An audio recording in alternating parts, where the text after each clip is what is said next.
رجب کو اللہ کا مہینہ کہا گیا اور رجب المرجب کا آج ماشاءاللہ پہلا جمعہ ہے۔ نبی پاک فرماتے اِنَّ رجب شہر اللہ، یعنی بے شک رجب اللہ کا مہینہ ہے۔ سرکار دو عالم علیہ السلام رجب میں ایک بڑی پیاری دعا کیا کرتے تھے، آئیے ہم بھی مل کے پڑھ کر لیتے ہیں۔ اللہم بارک لنا فی رجب وشعبان وبلغنا رمضان۔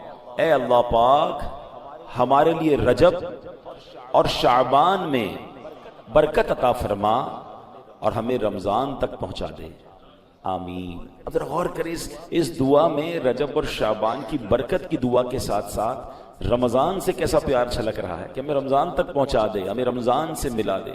تو یہ اللہ والوں کو رمضان سے بڑا پیار ہوتا ہے۔ یہ تینوں مہینے بڑے کمال کے، رجب اللہ کا مہینہ، شعبان کے بارے میں آقا فرماتے الشعبان الشہری، شعبان میرا مہینہ ہے، اور رمضان کے بارے میں فرمایا کہ رمضان میری امت کا مہینہ ہے۔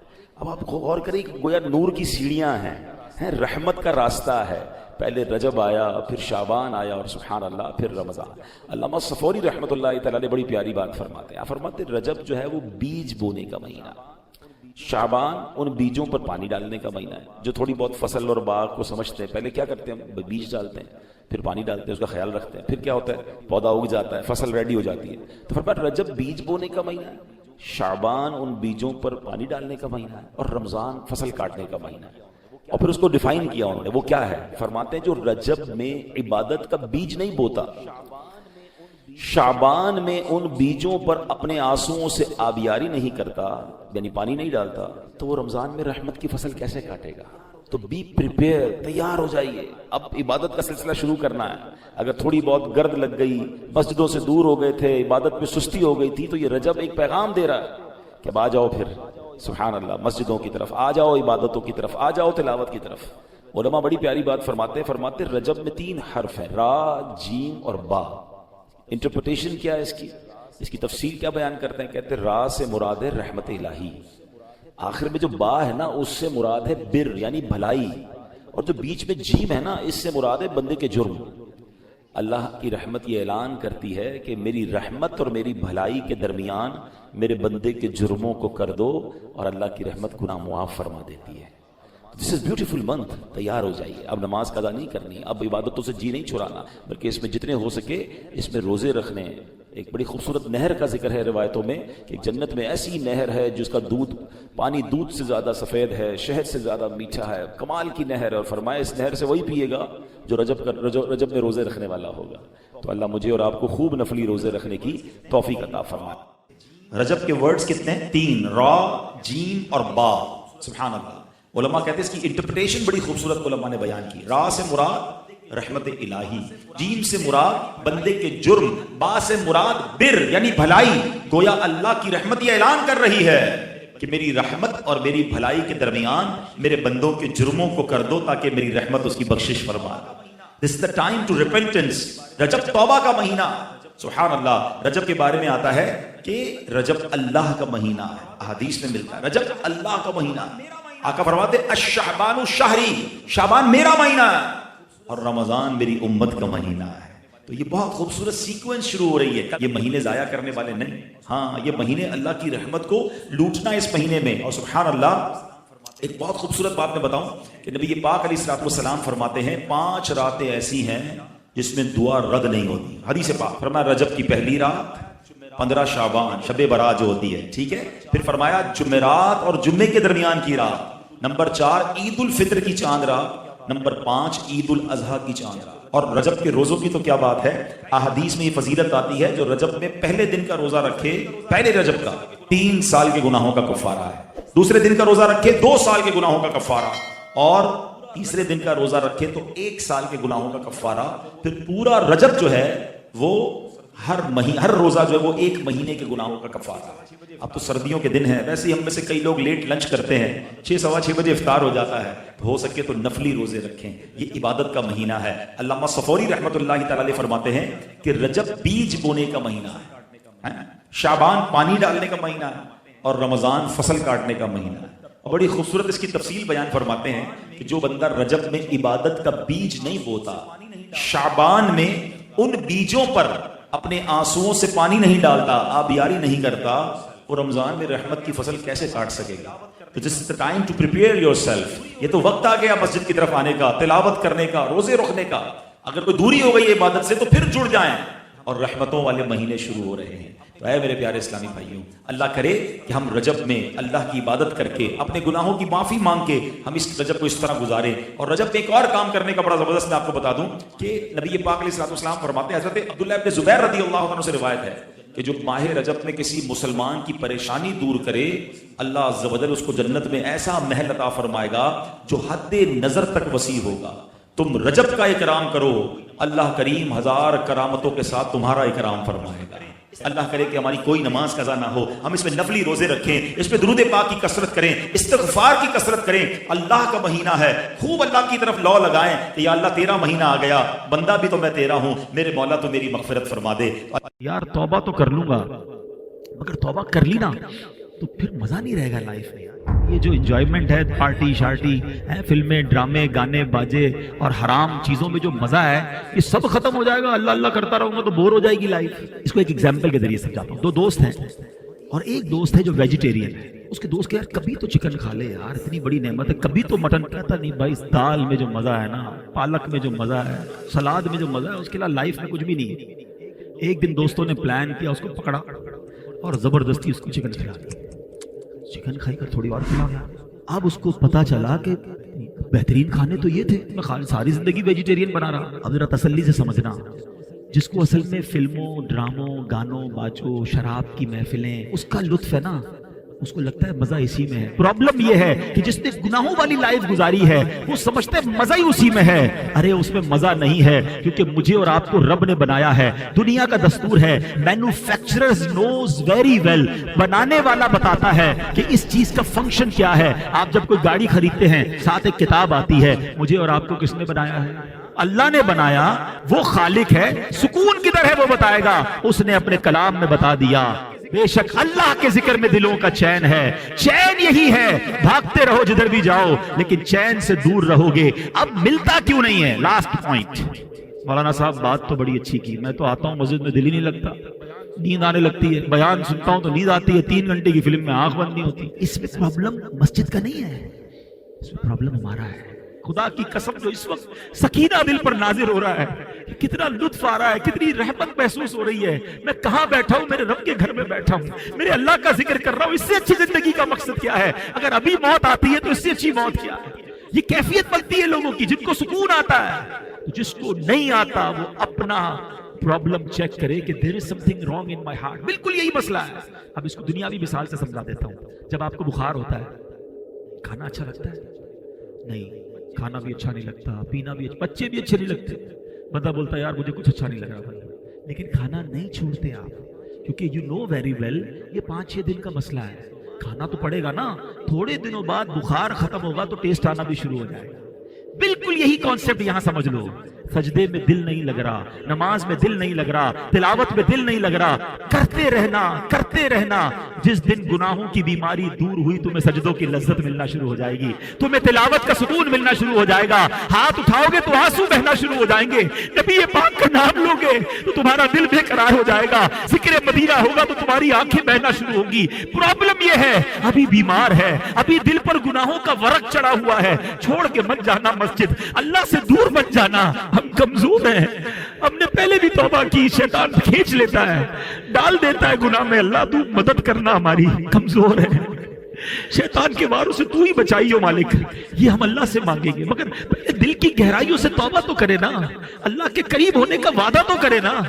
رنج و غم مٹانے والے آقا رسول خدا احمد مجتبی صلی اللہ تعالی علیہ وآلہ وسلم نے فرمایا، جو مجھ پر ایک مرتبہ درود پاک پڑھے، اللہ پاک اس پر 10 رحمتیں نازل فرمائے گا۔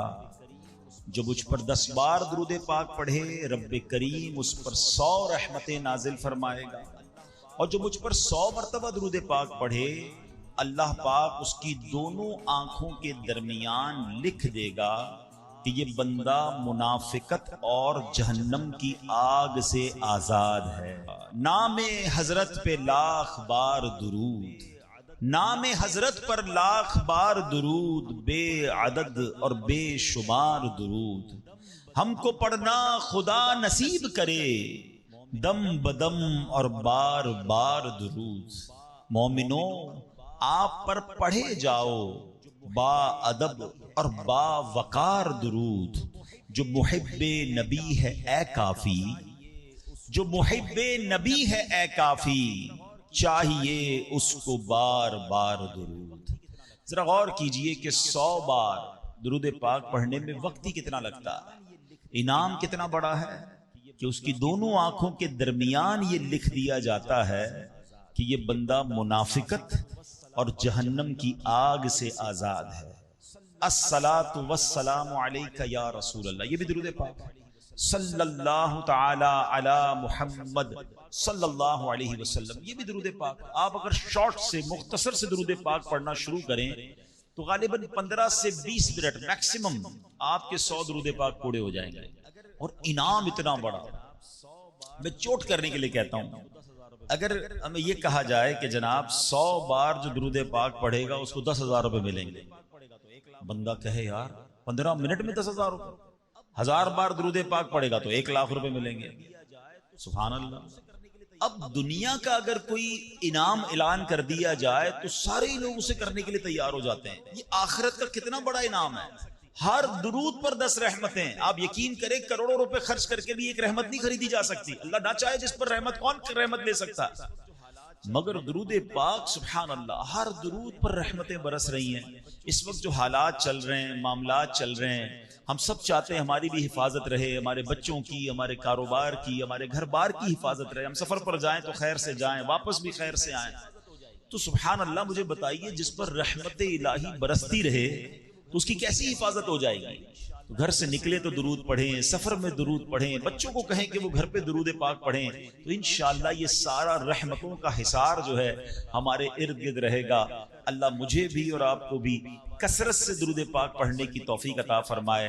آئیے مل کر محبت کے ساتھ با آواز بلند درود پاک پڑھ لیں۔ صلو علی الحبیب صلی اللہ تعالی علی محمد صلی اللہ علیہ وسلم۔ نبی کی شان میں ہو جس قدر درود پڑھو، محبوں پاؤ گے جنت میں گھر درود پڑھو، 1000 درد کو یہ ایک دوا کفایت ہے، 1000 درد کو یہ ایک دوا کفایت ہے، جو پیش آئے ذرا بھی خطر درود پڑھو۔ ایک بار پھر درود پاک پڑھ لے۔ صلو علی الحبیب صلی اللہ تعالی علی محمد صلی اللہ علیہ وسلم۔ میرے پیارے اسلامی بھائیو، علامہ ابن حجر رحمۃ اللہ تعالی فرماتے ہیں درود پاک ایک نیکی نہیں ہے۔ سبحان اللہ، ہم درود پڑھتے ہیں بعضوں کا سمجھتے ہیں ایک نیکی کمانی، یہ کئی نیکیوں کا مجموعہ ہے۔ درود پڑھنے سے ایمان تازہ ہوتا ہے، یہ ایک نیکی۔ درود کی برکت سے نبی پاک علیہ السلام پر یقین بڑھتا ہے، یہ دوسری نیکی۔ درود پاک پڑھنے میں تعظیم مصطفیٰ ہے، رسپیکٹ آف رسول اللہ صلی اللہ علیہ وسلم ہے، یہ تیسری نیکی۔ درود پاک پڑھنے سے آخرت پر ایمان پکا ہوتا ہے، یہ چوتھی نیکی۔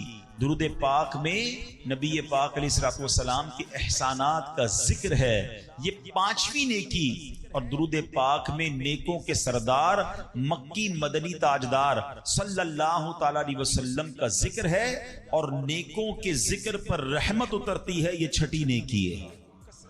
آئے ہائے، نیکیوں کا انبار لگ جاتا ہے اگر بندہ درود پاک پڑھنے والا بن جائے۔ اللہ مجھے اور آپ کو کثرت سے درود پاک پڑھنے کی توفیق عطا فرمائے۔ ایک بار پھر درود پاک، صلو علی الحبیب صلی اللہ تعالی علی محمد صلی اللہ علیہ وسلم۔ ایک واقعہ بڑا مشہور واقعہ ہے اور قرآنی واقعہ ہے، کئی بار ہم نے سنا ہوگا۔ ایک عظیم خاندان کی یاد بہت زور سے، بڑی زور و شور سے دنیا بھر میں اس کا ذکر شروع ہو جاتا ہے، اور وہ عظیم خاندان ہے حضرت ابراہیم علیہ نبینا علیہ السلام کا خاندان۔ حضرت ابراہیم کی یاد ہے، حضرت اسماعیل کی یاد ہے، بی بی ہاجرہ کی یاد ہے۔ مسلمان حج کو جا رہے ہیں، اس میں بھی حضرت ابراہیم اور ان کے خاندان کی یادیں ہیں، اور جب قربانی کرتے ہیں تب بھی حضرت ابراہیم اور حضرت اسماعیل کی یادیں ہیں۔ کیا خاندان ہے! مگر ان واقعات سے جو آج بیان میں سے کچھ باتیں میں عرض کروں گا، اور اس کا مقصد کیا ہے، انشاءاللہ وہ آگے بتاتا ہوں. ایک بادشاہ تھا نمرود. یاد رہے کہ دنیا میں 4 ہی ایسے بادشاہ گزرے ہیں جن کو پوری دنیا پر حکومت کرنے کا موقع ملا ہے. ٹھیک ہے, اس میں 2 ایمان والے تھے, 2 غیر مسلم تھے. جو ایمان والے تھے وہ حضرت سلیمان علیہ نبینا علیہ الصلوۃ والسلام اور دوسرے حضرت ذوالقرنین رحمۃ اللہ تعالی علیہ. اور 2 جو غیر مسلم تھے, بے ایمان تھے, اس میں ایک تھا نمرود اور دوسرا فرعون. اچھا, اب نمرود جو تھا وہ بڑا ہی بدبخت تھا. ایک تو خدائی کا دعوے دار بھی ہو جاتا تھا, اور نمرود نے حضرت ابراہیم علیہ نبینا علیہ الصلوۃ والسلام کو بھی اپنی طرف بلانے کی کوشش کی کہ وہ بھی اس کی بات مانے. حضرت ابراہیم علیہ الصلوۃ والسلام اس کی بات نہیں مانتے تھے, وہ اللہ وحدہ لا شریک کی بات کرتے تھے. نمرود خدائی کا دعویٰ کرتا تھا. بڑے طویل واقعات ہیں کہ کس طرح نمرود کے دربار میں رہ کر حضرت ابراہیم نے حق کی دعوت دی. نمرود نے کہا کہ میں خدا ہوں, تو آپ نے فرمایا خدا تو وہ ہے جو زندہ کرتا ہے. تو نمرود نے کیا کیا, ایک بندہ جس کو سزائے موت سنا دی گئی تھی اس کو جیل سے نکال کے رہا کر دیا. کہا دیکھو میں نے بھی زندہ کر دیا, اس کی تو موت لکھی ہوئی تھی نا, سزائے موت ہو گئی تھی, میں نے اس کو فارغ کر دیا. آپ نے فرمایا اللہ تو وہ ہے جو موت دیتا ہے. تو اس نے عام بندے کو پکڑا اور اس کو قتل کا حکم دے دیا, اس کو مار دیا. کہا موت تو میں بھی دیتا ہوں. حضرت ابراہیم علیہ السلام نے کہا کہ میرا رب وہ ہے جو مشرق سے سورج کو نکال کر مغرب میں طلوع کرتا ہے, اگر تو خدا ہے تو مغرب سے نکال کر دکھا. اب اس کے پاس کوئی جواب نہیں تھا, یہ کیسے کر سکتا ہے کوئی. تو بہرحال کمال کا جذبہ تھا, کمال کا یقین تھا اللہ وحدہ لا شریک پر, ایسا یقین سبحان اللہ. اب جب نمرود نے دیکھا کہ کوئی بات یہ ماننے کے لیے تیار نہیں ہے, تو ان بدبختوں نے یہ فیصلہ کیا کہ حضرت ابراہیم علیہ السلام کو آگ میں ڈال دیا جائے. اچھا وہ کوئی نارمل آگ نہیں تھی, ایسی آگ نہیں تھی کہ لکڑیاں لگائیں اور جناب بندے کو ڈالنا ہے. ایک ایسی آگ تھی کہ جو اس وقت تک اتنی بڑی آگ لگائی نہیں گئی تھی, اور ایسی آگ تھی کہ کوئی پرندہ بھی اوپر سے گزرتا تھا تو وہ گزر نہیں پاتا, جل کے اس کے اندر کوئلہ بن جاتا تھا. اور حضرت ابراہیم علیہ الصلوۃ والسلام کو اس آگ میں پھینکا جانے لگا. دیکھیں آج بھی اگر کوئی جیل میں قید ہو نا, سزا سنا بھی دی گئی ہو, تو اس کو یقین ہوتا ہے کہ کوئی نہ کوئی راستہ نکل آئے گا, ضمانت ہو جائے گی. یہاں تک کہ سزائے موت کے قیدیوں کو بھی یقین ہوتا ہے کہ چلے کوئی نہ کوئی چانس ہوگا, کوئی سزا معاف ہو جائے گی, کوئی عمر قید میں تبدیلی ہو جائے گی. سنا ہے پاکستان کی جیلوں میں کئی سال سے لوگ ہیں سزائے موت کے قیدی ہیں, مگر ان کو سزائے موت نہیں ہو رہی. تو کوئی نہ کوئی یقین یا امید رہتی ہے. مگر حضرت ابراہیم علیہ السلام کو آگ میں پھینک دیا گیا, اپنی طرف سے اچھال دیا گیا. جبریل امین آئے اور آ کر کہا کہ اے ابراہیم کوئی حاجت ہے تو بتائیں. حضرت ابراہیم علیہ السلام کہتے ہیں مجھے تم سے کوئی حاجت نہیں ہے. کہا پھر جس سے حاجت ہے اس کو بتا دینا, اللہ رب العالمین کی بارگاہ میں تو عرض کریں. تو آپ نے کہا حسبی من سؤالی علمہ بحالی, اے جبرائیل میں کس حال میں ہوں میرا رب کریم جانتا ہے, اس کا جاننا میرے مانگنے سے بہتر ہے. اب یقین کے لیول تو دیکھیں نا, اللہ دیکھ رہا ہے نا, میرے مانگنے سے بہتر یہ کہ وہ جانتا ہے. اس نے دیکھا ہے, اسے معلوم ہے مجھے آگ میں ڈالا جا رہا ہے, اگر وہ راضی تو میں بھی راضی. پنجابی شاعر کہتے ہیں نا, جے سونا میرے دکھ وچ راضی میں سکھ نو چلے پاوا ہوں. اگر میرا مالک میرے دکھ میں راضی ہے تو میں نے سکھ کو کیا کرنا ہے. یہ کیسا یقین تھا. مگر اس یقین کا نتیجہ کیا نکلا کہ قرآن میں رب فرماتا ہے یا نار کونی برداً و سلاما علی ابراہیم. پھر آگ کو رب نے کیا حکم دیا, ذرا سمجھیے گا بات کو. اللہ کی قدرت کا کیسا نظارہ ہے اس واقعے میں. مجھے بتائیے آگ کا کام کیا ہے. آگ کا کام تو جلانا ہی ہے نا. عقل بھی کہتی ہے, سائنس بھی کہتی ہے, تجربہ بھی کہتا ہے, جب بھی آگ ہے کوئی چیز ڈالو جلی جاتی ہے. مگر اسی آگ کو رب نے کیا حکم دیا, اے آگ ابراہیم پر ٹھنڈی اور سلامتی والی ہو جا. اللہ اکبر. حضرت ابراہیم کا ایمان ایسا تھا, یقین ایسا تھا کہ اتنی بڑی آگ جو ہے حضرت ابراہیم کے لیے گلزار بن جاتی ہے, باغ بن جاتی ہے. اچھا پھر ہوا کیا کہ نمرود جو ہے کچھ دنوں کے بعد, ایسا نہیں فوراً, کچھ دنوں تک آگ جلتی رہی. حضرت ابراہیم اس میں ڈالے جا چکے تھے. نمرود نے سوچا دیکھوں تو صحیح کہ ابراہیم کا حال کیا ہوا ہے. وہ اپنے محل کی چھت پر چڑھ گیا, اور چھت پر چڑھنے کے بعد اس نے آگ کی طرف دیکھا. وہ حیران ہو گیا کہ حضرت ابراہیم اس اتنی بڑی آگ میں ایسے بیٹھے ہوئے ہیں جیسے بندہ باغ میں بیٹھا ہوتا ہے. بالکل اس آگ نے کوئی بال بھی بیکا نہیں کیا. حضرت ابراہیم چند منٹوں یا چند گھنٹوں میں نہیں رہے. تفاسیر میں لکھا کہ حضرت ابراہیم علیہ السلام اس آگ میں ایک روایت کے مطابق 7 دن اور ایک روایت کے مطابق 40 دن اس آگ میں رہے، مگر جب آپ باہر آتے ہیں تو آگ نے کوئی اثر آپ پر نہیں ڈالا. اللہ اکبر. اچھا پھر اس نے کیا کیا؟ نمرود نے یہ کیا کہ ہو سکتا ہے یہ آگ کی جو نا یہ کیٹیگری ٹھیک نہیں ہے، یہ آگ جلانے والی آگ نہیں ہے. تو نمرود نے پریکٹیکل کرنے کے لیے ایک اور بندے کو اس آگ میں ڈال دیا. حضرت ابراہیم اس آگ میں موجود ہیں اور بڑے نارمل طریقے سے بیٹھے ہوئے ہیں، آگ جل رہی ہے. تو نمرود نے ایک اور شخص کو آگ میں ڈالا. جیسے ہی وہ بندے کو آگ میں ڈالا، اس آگ نے اس بندے کو جلا کر راکھ کر دیا. یعنی اس آگ کا کام جلانا تھا، مگر میرا رب جس کے لیے چاہے وہ آگ گلزار بن سکتی ہے. اللہ اکبر. آپ علیہ الصلوۃ والسلام کا جب یہ معجزہ لوگوں نے دیکھا تو کئی لوگ کلمہ پڑھ کر مسلمان ہو گئے، مگر نمرود کے نصیب میں ایمان نہیں تھا. لیکن اس واقعے سے سیکھنے کو کیا ملا؟ یقین، بلیف، اللہ پر بھروسہ. اور اگر رب پر بھروسہ ہونا تو ایسے کام آج بھی اپنی آنکھوں سے ہم دیکھ سکتے ہیں. ہاں شاعر مشرق کہتے ہیں نا، اگر آج بھی ہو ابراہیم سا ایمان پیدا، there is only one condition، ایمان وہ چاہیے، یقین وہ چاہیے. اگر آج بھی ہو کیسا ایمان؟ ابراہیم سا ایمان پیدا. آگ کر سکتی ہے انداز گلستان پیدا. آج بھی غموں کی آگ باغ بنے گی، آج بھی آپ کی مشکلوں کی آگ باغ بنے گی، مگر